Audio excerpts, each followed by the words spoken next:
Hey guys, welcome to Prepco's sessions on verbal ability for GMAT. Today we're going to do a short but sweet subject verb agreement. This is not going to take long, but it's very important for the basics of how a sentence is constructed. Let's go.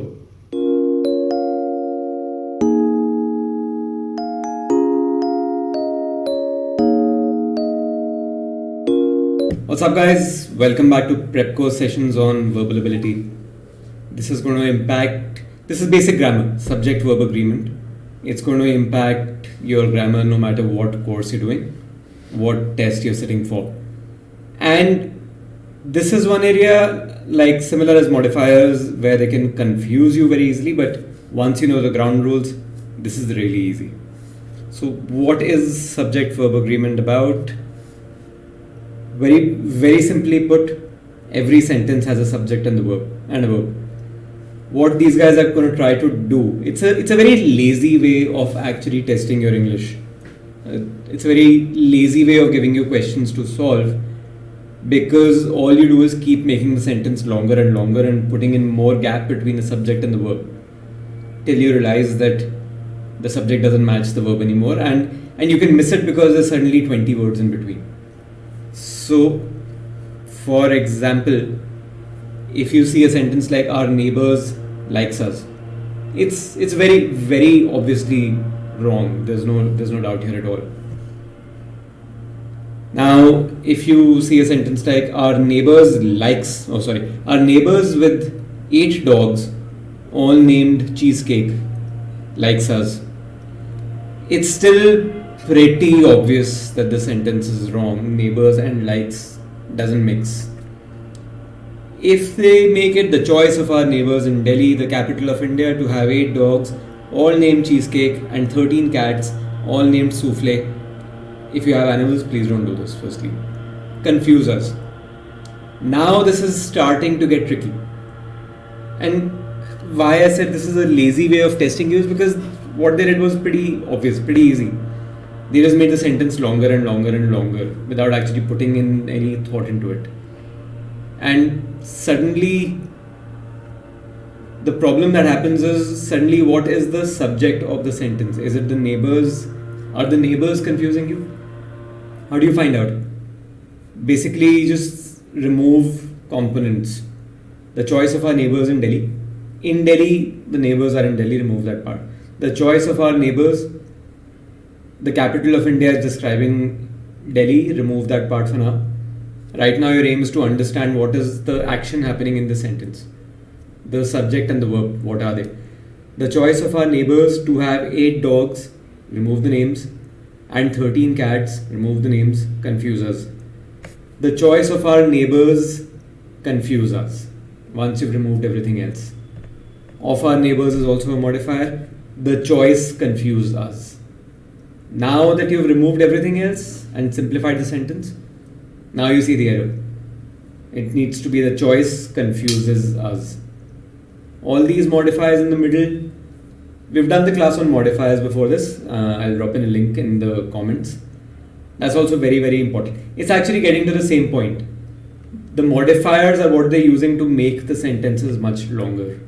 And the disconnect between the subject and the verb is what they're using to confuse you. So, the choice blah blah blah blah blah confuses us. The key is to simplify. What is the sentence talking about? What is the subject of the sentence? What is the verb? Are they matching? Literally the topic is subject verb agreement, and that's all it means. We've just done this sentence. The construction of a strong bridge between Mumbai and Navi Mumbai will be able to bear the load of thousands of vehicles every day. Once again, remove the additional descriptions, relationships, modifiers, and you're left with the construction will be able to bear the load, which doesn't work. The construction is not going to bear the load. So this is actually a bit of a sidebar. This is a modifier problem, not per se a subject verb agreement problem. But again, it is the same context, the same kind of problem, the same kind of method they're using to confuse you. Here the bridge has to be able to bear the load, but the sentence makes it seem like the construction has to be able to bear the load, which doesn't work. How do you understand what parts of the sentence you can remove? This is a general piece of advice. This won't apply always, but look at the prepositions. The construction of a strong bridge between Mumbai and Navi Mumbai. So between Mumbai and Navi Mumbai, remove it. It's talking about the bridge. Of a strong bridge, you can remove it. It's talking about the construction. The construction is the subject of the sentence. Will be able to bear the load of thousands of vehicles every day. More examples. In an overcrowded and overpopulated area, the tendency of stray and feral cats who scavenge for food from garbage left outside by humans are likely to grow in number. Simplify, simplify, simplify. Remove everything else and you're left with the tendency are likely to grow in number. So there are multiple problems in this sentence, both related to the subject. The tendency is singular. You can't say the tendency are likely to grow. And secondly, the tendency will not grow in number. The tendency it can just grow. So you're left with, in an overcrowded and overpopulated area, the tendency blah blah blah blah blah is likely to increase. That would be the correct answer. And in fact, the other way to solve this is maybe the sentence is saying that the number of stray and feral cats is likely to grow. Again, not in number. You can't say the number is likely to grow in number. The number is likely to increase. The right answer will be one of these. They can't give you both and ask you to choose. Singulars and plurals are they are the crux of this, basically. Singular subject, singular verb. Plural subject, plural verb. It is actually as simple as that. He goes versus they go. But obviously they're not going to give you such a simple example, right? One way of confusing you is by using pronouns such as each, everyone, everything, either. You can see this list here. These are all singular pronouns. None of these is going to be plural. You can't say somebody are at the door. Whoever are at the door. So you might have heard sentences like whoever are you talking about? How is there an are there? So two things. One is there, whoever is not replacing the subject. You are talking about someone, right? So the are needs to match you. You can't say whoever is you talking about. Secondly, whoever is replacing the object, not the subject, therefore it needs to be whomever. That's very, very important. The difference between who and whom. And all either of us is going, neither of us is going. These are all always singular. This is also a very common problem. You might have heard sentences like either of us are going. No. Or neither of us are going. It should be is. None of us are going. No. None of us is going. Whoever is at the door, each of them is going. Now we get to some more tricky parts. Sorry. What if my brother is going? That's fine. My sisters are going? That's fine. Either my brother or my sisters dash going. Is going or are going? Neither my brother nor my sisters are / is staying. How do you solve this problem? Basically, whichever subject is closer to the verb, that's what you go with. Going there are either my sisters or my brother. That's a very complex, very convoluted sentence construction, but it's perfectly valid. Is either my brother or my sisters going? Why are we using is? Because my brother, the subject, my brother is closer to the verb. Are either my sisters or my brother going? Are is the verb here. It's closer to my sisters, therefore we use the plural form. Ands, there is no problem. My brother and my sisters are going, my sisters and my brother are going. There's no doubt here. Another complication. My brother as well as my sisters is going. My sisters along with my brother are going. Why? Because as well as and along with are not the same as and. Also together with. Here, look at the first sentence. My brother as well as my sisters is going. Why are we saying is here? Because the subject of the core sentence is actually my brother is going. And now you want to add more information. Therefore, you say my brother as well as my sisters. The sentence stays the same, is going. Why is this different from and? Because, well, if the purpose of the sentence were to talk about both of them in equal measure, then you would just say and. My brother and my sisters are going.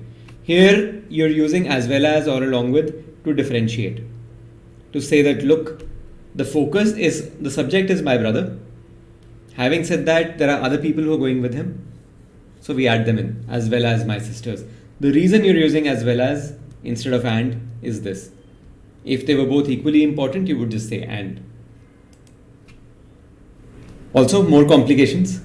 2/3 of rhinoceroses, definitely not rhinoceroses, that would be like a flower, are in danger because of the Assam floods. However, 2/3 of the rhinoceros population is in danger because of the Assam floods. What's the difference? In the first one, the subject is the rhinoceroses, plural. The second one, the subject is the population. So what are we saying here? Things like percentages, 2/3, 1/3. How do you choose what subject form to use? Just look at what's next to it. What's the actual subject? Rhinoceroses are in danger. The rhinoceros population is in danger. If you add 2/3, 1/3, whatever at the front, it doesn't make a difference. 60% of rhinoceroses are in danger. Same thing. Because, and 60% of the rhinoceros population is in danger. Some of the bread is stale. Some is not going to decide your subject form. Because you would say the bread is stale, not the bread are stale. Some of the slices of bread are stale. Some of the kids have left. Therefore, some, few, many, a percentage, a fraction, they will not determine your subject form. The verb form. The subject will determine the verb form. Collective nouns, there's just one trick here. Collective nouns broadly are singular. The team has decided. Our team has won. The jury has deliberated. The committee has decided. The association has reached a conclusion. The company is going to grow this year. The orchestra is playing beautifully. The group has decided. They're all singular. Just keep in mind this one exception. If we are talking from the perspective of different members of the group. For example, if the jury members are unable to reach a conclusion. If the jury is acting as one, it's a singular. However, if the jury cannot act as one, then you use the plural form. The jury were unable to decide between themselves, because here the focus is more on the members of the jury. If you say the members of the jury, absolutely, very, very clearly it's going to be plural, because members is the keyword now. So, but even if you don't mention it, since we're talking about a case where the jury is not unanimous, there is no one core idea, comprehensive solution moving forward, you've actually split the jury into parts and you've made it plural. Let's take some quick examples. Many bird watchers or birders, as they prefer to be called. Just read the whole sentence actually. Let me just give you 15 seconds for that.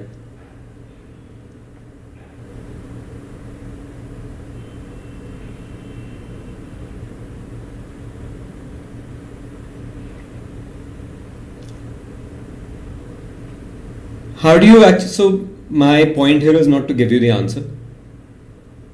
I'll have to see actually. I haven't seen this one for a while. But how do you approach these questions? Simplify, simplify, simplify. Many bird watchers or birders as they prefer to be called, look, the blank is way ahead. This is a modifier, remove it for now. Many bird watchers keep journals called life lists. They're doing something in their life lists, remove. Many bird watchers keep journals called life lists, blah blah blah, that they have seen and identified, typically beginning with the feathered creatures. The only part that matters here is bird watchers is plural. Observed in one's own backyard. You use one's own backyard if you start the sentence with one. One must take care of what happens in one's backyard. That's not the case here. The subject is bird watchers, their own backyard. Theirs doesn't fit because this is not possessive. One's, again, one needs to take care of what happens in one's backyard. Yes, here we're talking about bird watchers, we use their. Simplify the sentence. Some of the milk is singular, therefore seems to be contaminated. As we discussed, some is not going to determine the verb form. The subject is milk, that determines the verb form. Seems is the right answer. Rice and rajma, every Delhiite's favorite dish. Reminds, remind, will remind, is reminding. So two of these are just tense forms that can be ignored. The question is reminds or remind. It's plural, right? So rice and rajma remind me of my childhood spent in Delhi.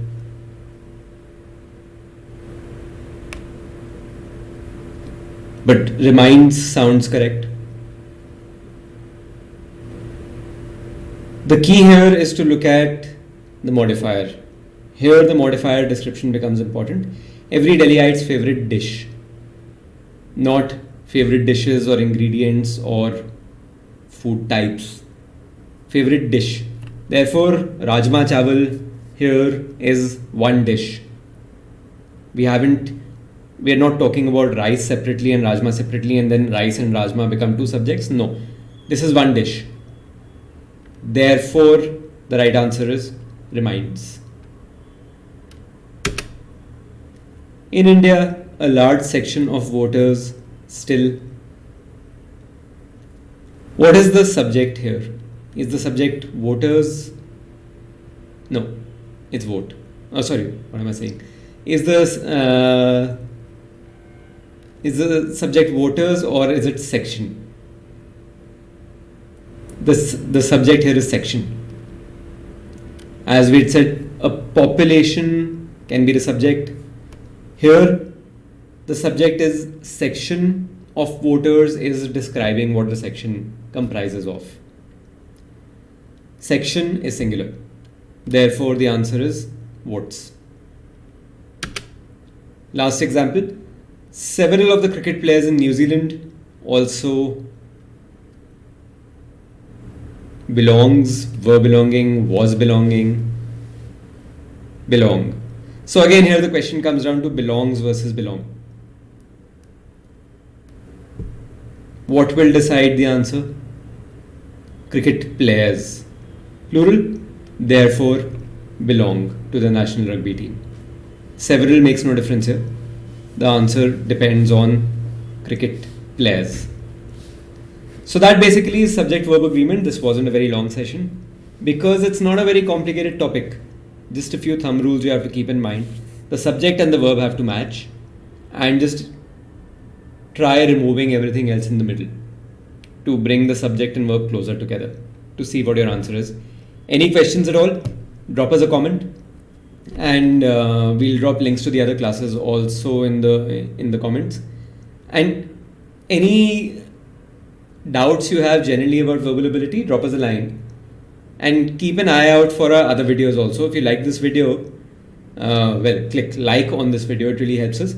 And subscribe to the channel, we'll be coming out with more content for across sections, across entrance exams. So yeah, see you soon in the next classes. Next class is going to be on tenses. Thanks, guys.